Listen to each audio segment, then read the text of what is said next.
Housekeeping benda sama. Hari-hari buat benda sama. Bila hari-hari buat benda sama, bukan buat benda sama ulang kan. Tengoklah sikit kalau benda lain yang kau boleh kemas kan, kemas. Benda lain tak cukup, barang tak cukup, nak pakai bagi tahu lah. Inform bagi tahu. Housekeeping depan belakang. Ulang benda sama rasanya hari-hari. Okay Fikri housekeeping buat apa je Fikri?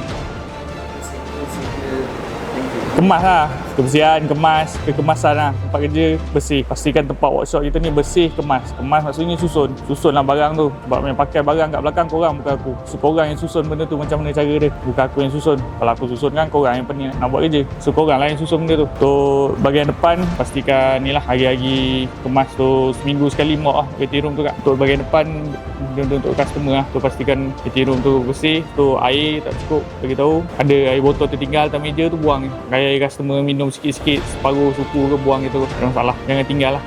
Jangan buka-buka air.